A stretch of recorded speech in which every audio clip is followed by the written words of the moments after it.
This is the Jakarta station, the last station along the Jakartah-Bundong high-speed railway, which is the first of its kind in Indonesia and Southeast Asia. What's so special about Jakarta-Bundong high-speed railway? Let's find out. This is the ticket office where you can buy tickets for Jakarta-Bundong high-speed railway on vending machines. Or you can buy tickets online on an app on your phone. It's very convenient, just like what we do in China.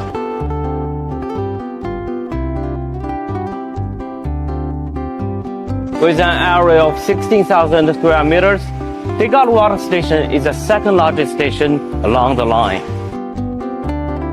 Now let's go to the waiting lounge.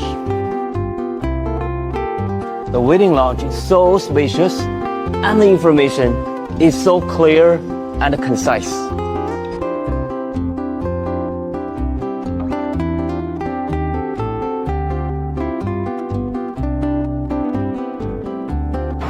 This train of the Jakarta-Bundong high-speed railway looks sleek and beautiful as it combines the trademarks of Indonesia's Komodo dragon. Now let's get on board this train. This is also my first time. Let's go. This is a canteen on this train, and this is how it looks.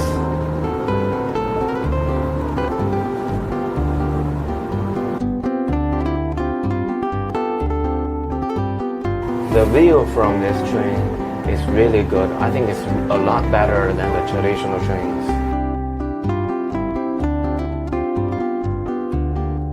Jakarta-Bundong high-speed railway fully adopts Chinese technology and standards. This is a customer-designed, comprehensive inspection train for the Jakarta-Bundong HSR, and the interior design is almost the same as a passenger train for the Jakarta-Bundong high-speed railway. And for the passenger train, there are three classes of coaches: business coaches, first-class coaches, and second-class coaches. And each train has 8 coaches and is able to carry 601 passengers. The average speed of today's test is 160 kilometers per hour. Despite the high speed, the train doesn't shake at all. So I don't feel sick or uncomfortable. Besides, the view along the line is much better than what I saw the other day on the traditional train. Most importantly, it saves time. People no longer need to spend 3 or 4 hours on the way for less than 200 kilometers.